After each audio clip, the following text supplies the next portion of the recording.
Hi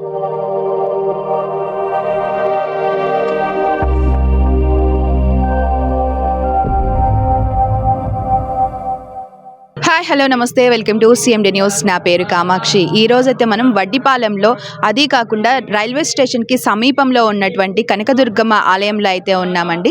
ఇక్కడ మనం చూసుకున్నట్లయితే ప్రతి సంవత్సరం కూడా ఏదో ఒక స్పెషల్ అనేది ఇక్కడ ఉంటుంది. అసలు మనం చెప్పుకోవాలనుకుంటేనే అమ్మవారే ఎంతో స్పెషల్ అనమాట. అందరి కోరికలు తీరుస్తూ అందరినీ కూడా చల్లగా చూసేటటువంటి తల్లి ఇక్కడ ఉన్నటువంటి కనకదుర్గమ్మ తల్లి. ఎక్కడెక్కడి నుంచే కూడా ఈ తల్లి కోసం వచ్చి అందరూ కూడా అమ్మవారిని మొక్కుకొని వాళ్ళ మొక్కులు కూడా తీర్చుకొని వెళ్తూ ఉంటారు. దసరా సందర్భంగా అయితే ఈ రోజు మనం ఇక్కడికి రావడం జరిగిందనమాట. అసలు అమ్మవారి యొక్క హిస్టరీ ఏంటి, ఇక్కడ పనులు ఎంతవరకు వచ్చాయి, అసలు ఏ ఏ కార్యక్రమాలు చేస్తూ ఉంటారు ఇక్కడ అన్న విషయాలన్నీ కూడా తెలుసుకోవడానికి అయితే ఈ రోజు మనం ఇక్కడికి వచ్చేయడం జరిగింది. ప్రెసెంట్ మోహన్ గారు అయితే మనతోనే ఉన్నారు. వారిని అడిగి కూడా కొన్ని విశేషాలు అడిగి తెలుసుకునే ప్రయత్నం చేద్దాం. సార్ నమస్తే సార్. ఇక్కడ అమ్మవారి గుడి అనేది ఎంతో స్పెషల్ కావల్లో. సో ఎన్ని సంవత్సరాల నుంచి ఈ విధంగా చేస్తున్నారు? అంటే సంవత్సరానికి మారుతూనే ఉంటుంది. డెకరేషన్ కానివ్వండి, అమ్మవారికి చేసే సేవలు కానివ్వండి, అన్నీ మారుతూనే ఉంటాయి కదా. ఇలా ఎలా సాధ్యం? అసలు సాధ్యం ఏం లేదమ్మా. అమ్మవారి మీద భారం వేసి మేము టౌన్లో సందాలకు పోతాము.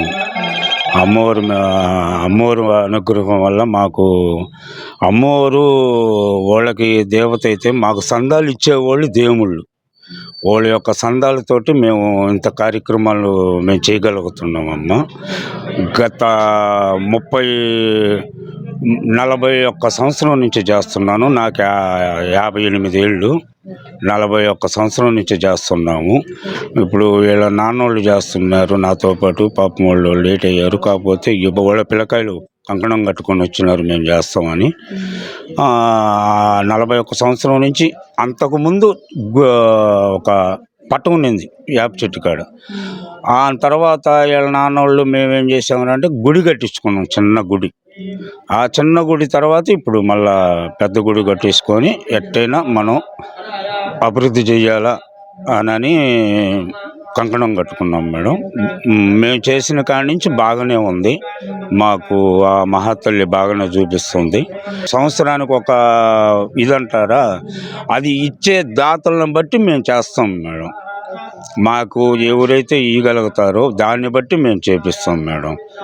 అది మేము కష్టపడే వాళ్ళమే కానీ చేసి చేసుకునే వాళ్ళం కాదు. మాకు దాతలు ఇచ్చేదాన్ని బట్టి మేము చేసుకుంటూ పోతుంటాము. అది ప్రతి సంవత్సరం పెరుగుతానే ఉంది కానీ దాతలు తగ్గేది లేదు మేడం. ఈరోజు 10 రూపాయలు ఇచ్చిన దాత రేపు 20 రూపాయలుగా ఇప్పుడు ఏడుకోయేందుకు. ఇప్పుడు ఈయన గారే ఉన్నారు, ఆయన 3,000 ఇచ్చేవాళ్ళు, 3,000తో సరిపెట్టేవాళ్ళు. ఈ సంవత్సరం 12,000 ఇచ్చారు. అట్ట ఆయన తరపున ఈ 12,000 తీసుకొని వచ్చి మేము ఏదో ఒక వెరైటీ చూపిస్తాం అన్నమాట. అంతే. అంటే మీరు చెప్తున్నట్టుగా అయితే దాదాపు 41 సంవత్సరాల నుంచి ఇక్కడే ఉండి ఇక్కడే అమ్మవారి సేవ చేసుకుంటూ ఉన్నారు అని చెప్తున్నారు కదా. ఈ ఇన్ని సంవత్సరాలలో అమ్మవారి మహిమ ఎలా ఉండింది, ఏంటి మీ లైఫ్లో ఏమన్నా అద్భుతాలు ఏమన్నా జరిగాయా? మనకి అద్భుతాలు ఏమి కాదు. అద్భుతాలు అంటే మనకు తగ్గ అద్భుతాలు మనకి డౌన్ అవ్వకుండా మనల్ని ఒక స్టేజీలోకి, ఒక ఉన్న స్థలంలోకి ఆ మహాతల్లి పెడుతుంది. నాకు అదే భాగ్యం అనుకుంటున్నాను. ఇంకా మా బిడ్డలు చదువులు, మనవాళ్ళ చదువులు బాగుండాయి, బిడ్డలు బాగుండారు. ఇంకంతకంటే నాకు కావాల్సింది ఏమి లేదని నేను అమ్మవారికి మొక్కుంటుంటాను. ప్రజెంట్ అయితే మనతోటి అహ్మద్ గారు ఉన్నారు. వారిని అడిగి కూడా అమ్మవారితో వాళ్ళకున్న అనుబంధం ఎటువంటిది, ఏంటి అన్న విశేషాలన్నీ కూడా అడిగి తెలుసుకుందాం. సార్ చెప్పండి, మీరు ఎన్ని సంవత్సరాల నుంచి చేస్తూ ఉన్నారు ఇక్కడ అమ్మవారికి సేవలు? మా నాన్న వాళ్ళ తరం వాళ్ళది అయిపోయినాక మా నాన్న చనిపోయారు.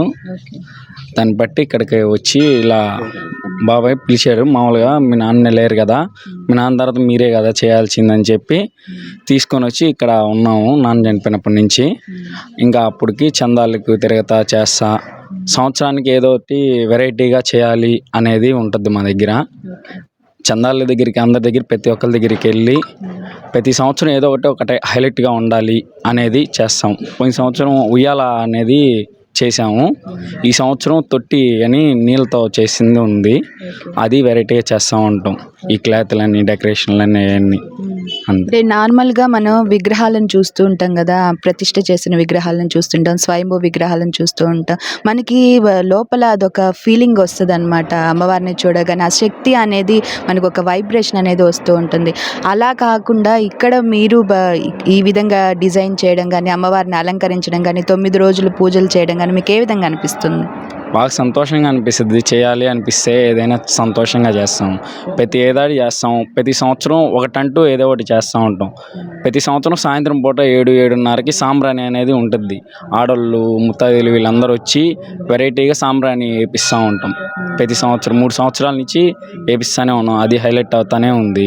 సాయంత్రం పూట కానీ ప్రతి సంవత్సరం ఏదో ఒకటి హైలైట్ చేసుకుంటూనే వస్తాం, కానీ తగ్గకుండా అయితే ఉన్నాం. అమ్మవారు అనేది మాకు శక్తి సిద్ధి, మేము చేసుకుంటూ పోతాం.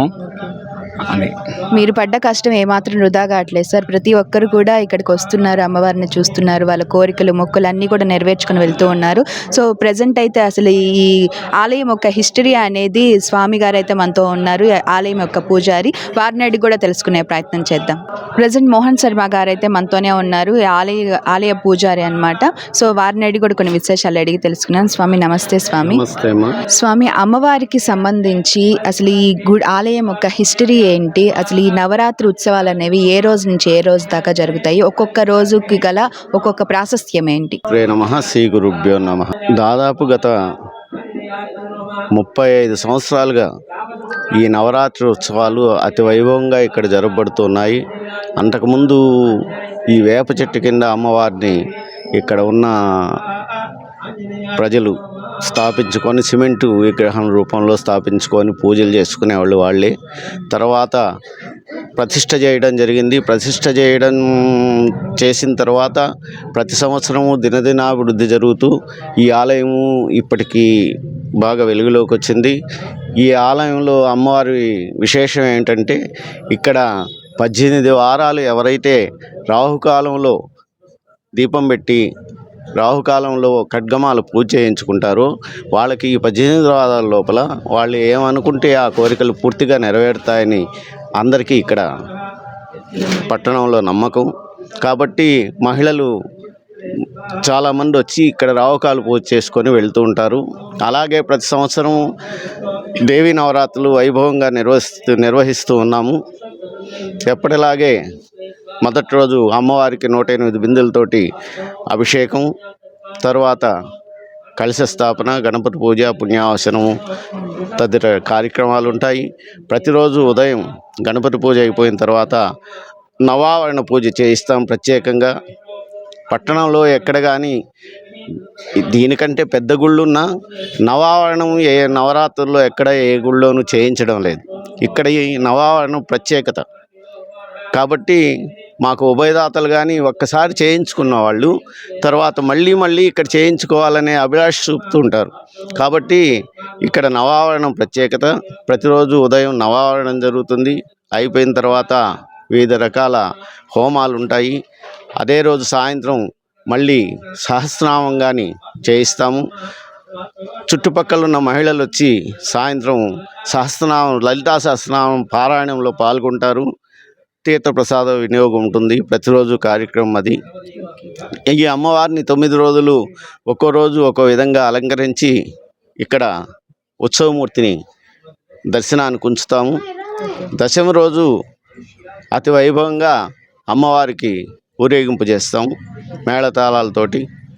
ఈ అమ్మవారు కావలిపట్టణంలో కలుగోళమ్మ అమ్మవారి తర్వాత ఈ కనకదుర్గ అమ్మవారు వడ్డిపాలెం అంటే చాలా అందరికీ ప్రీతి, భక్తి శ్రద్ధలతో వచ్చి ప్రతి శుక్రవారం కూడా బాగా ముత్తైదులు వచ్చి దర్శించుకుంటూ ఉంటారు. అలాగే మేము శ్రావణ మాసంలో కానీ ఆషాఢ మాసంలో అమ్మవారి సారి ఉంటుంది. శ్రావణ మాసంలో శాకంబరి అలంకారము, గాజులతోటి అలంకారము, చందన అలంకారము, వివిధ రకాల అలంకారాలన్నీ చేసి అమ్మవారిని వివిధ రూపాల్లో భక్తులకు దర్శింపజేస్తూ ఉంటాము. కాబట్టి భక్తులు కూడా అతి భక్తి శ్రద్ధలతో విచ్చేసి అమ్మవారిని సేవించుకుంటూ ఉంటారండి. చాలా చక్కగా వివరించారు స్వామి. భక్తులు ఉభయకర్తలు అయినటువంటి ఓరుగంటి రామకృష్ణ గారు అయితే మనతో ఉన్నారు. వారి యొక్క అనుభవం ఎలా ఉంది ఏంటి అనేది మనం తెలుసుకుందాం. సార్ నమస్తే సార్. సార్ చెప్పండి, మామూలుగా ఇక్కడ ఉన్నటువంటి ప్రత్యేకత ఏంటి? మీరు ఇక్కడ ఏం గమనించారు ప్రతి సంవత్సరం కూడా? జై వాసవి, జై కనకదుర్గమ్మ తల్లి. నేను మామూలుగా చూస్తుంటాను, అన్ని గుళ్ళల్లో గమనిస్తుంటాను. కానీ కాబల్లో ఈ కనకదుర్గమ్మలో గమనించిన ప్రత్యేకంగా ఈ వారం రోజులు హోమాలు చేయడం కానీ ఈ బాగా చేస్తారు. ఈ నవరాత్రుల్లో అన్ని గుళ్ళల్లో చేస్తారు, కానీ ఇక్కడ మాత్రం కొంచెం నాకు ప్రత్యేకంగా కనపడుతుంటుంది. అందులో ఇక్కడ మెయింటైన్ చేసే మోహన్ గారు అయితే చాలా శ్రద్ధగా వాళ్ళ మిత్ర బృందం అందరూ కలిసి బాగా చేస్తుంటారు. అందులో నాకు మోహన్ అన్న కూడా నచ్చుతాడు. ఈ గుళ్ళో బాగా సహకరిస్తున్నారు. అలాగే పూజారి గారు కానీ మనకు బాగా పూజ చేయడం కానీ, పూజ వచ్చిన భక్తుల్ని రిసీవ్ చేసుకోవడం కానీ అక్కడే మనకు తెలిసిపోతుంది ఆ గుడి పవర్ ఏందని. అమ్మవారు కూడా బాగా పవర్ గల అమ్మవారు. మనం ఇక్కడ ఏదైనా అనుకుంటే మాత్రం ఖచ్చితంగా తీరుతుంది. అది మా కోరిక కూడా ఒకటి మేము అనుకున్నాం. పోయినసారి హోమంలో కూర్చున్నాము, అనుకున్నాము, కరెక్ట్గా మా కోరిక 3 నెలల్లో తీరింది. ఈసారి కూడా మేము అలాగే హోమంలో కూడా కూర్చుంటున్నాము. అది అమ్మలగన్నయమ్మ కనకదుర్గమ్మ అమ్మవారి దగ్గరికి అయితే ఈరోజు మనం రావడం జరిగింది. ఎన్నో విషయాలు అయితే మనం తెలుసుకున్నాం. ఇక్కడ అమ్మవారి గురించి తెలుసుకున్నాం. అమ్మవారికి ఏ విధంగా పూజ చేస్తే మన కోరికలు అనేవి తీరుతాయి అనేది తెలుసుకున్నాం. భక్తుల యొక్క అనుభవాలు తెలుసుకున్నాం. ఈ విధంగా చూస్తుంటే అసలు అమ్మవారి గురించి వింటూనే ఒళ్ళంతా అలా పులకరించుకుపోతుంది అనమాట. అంటే ఎంత శక్తి ఉంది ఇక్కడ అనేది అర్థమైపోతుంది. అంటే చిన్న వేప చెట్టు దగ్గర ఉన్న పటంతో ఆరంభమై ఈరోజు మనం చూసుకున్నట్లయితే అందరూ కూడా ఇక్కడికి వచ్చి చూసినట్లయితే ఎంత దినాభివృద్ధి చెందిందనేది అందరికీ కూడా కళ్ళకు కట్టినట్టు కనిపిస్తూ ఉంటుంది. సో ఎవరైతే ఇక్కడికి రావాలనుకుంటున్నారో వాళ్ళందరూ కూడా ఇక్కడికి వచ్చి పూజలు చేసుకొని మీ కోరికలు మొక్కులు కూడా అన్నీ నెరవేర్చుకొని అమ్మవారి కృపకి పాత్రలు అవ్వాల్సిందిగా అయితే కోరుకుంటూ ఉన్నాము. సో నాకైతే చాలా సంతోషంగా ఉంది ఈరోజు ఇక్కడికి వచ్చినందుకు. ముందుగా అందరికీ కూడా దసరా శుభాకాంక్షలు మా CMD న్యూస్ బృందం నుంచి అయితే తెలియజేస్తూ ఉన్నాము. కెమెరామ్యాన్ మనోజ్ తోటి కామాక్షి, రైల్వే స్టేషన్ పక్కన ఉన్నటువంటి వడ్డిపాలెంలో ఉన్నటువంటి కనకదుర్గమ్మ అమ్మవారి గుడి దగ్గర నుంచి కావలి. దేవి MBBS MS OBGY కాన్పులు మరియు గర్భకోశ వ్యాధి నిపుణులు. మాలినీదేవి మల్టీ స్పెషాలిటీ హాస్పిటల్ నందు అందించు వైద్య సేవలు: సాధారణ కాన్పులు, సిజేరియన్లు, లాప్రోస్కోపిక్ ద్వారా గర్భసంచికి సంబంధించిన ఆపరేషన్లు, ట్యూబెక్టమీ పిల్లలు లేకుండా operation, high risk pregnancy, ectopic pregnancy మరియు గర్భసంచి నీటి బుడగలు, గర్భసంచి జారిన ఆపరేషన్లు, రొమ్ముగడ్డలకు చికిత్స, నెలసరి ఇబ్బందులకు చికిత్స, మెనోపాజ్ సమస్యలకు చికిత్స చేయబడును. స్త్రీలకు సంబంధించిన అన్ని సమస్యలకు చికిత్స చేయబడును. పిల్లలు లేని వారికి ప్రత్యేక చికిత్స కలదు. ముఖ్య గమనిక: మా హాస్పిటల్ నందు కాన్పోయిన తరువాత తల్లి బిడ్డను ఉచితంగా మా వాహనంలో క్షేమంగా ఇంటికి చేర్చబడును. మా హాస్పిటల్స్ ప్రత్యేకతలు: ICU, lab, AC and non AC rooms, 24 గంటలు మెడికల్ షాప్, ప్రతి రూమ్ నందు వేడి నీటి సదుపాయం కలదు. అత్యవసర కేసులు అన్ని వేళలా చూడబడును. సంప్రదించండి Malinidevi multi speciality hospital, Christian peta, 5వ లైన్, కావలి. ఫోన్ నంబర్స్ 9398665676 మరియు 086262455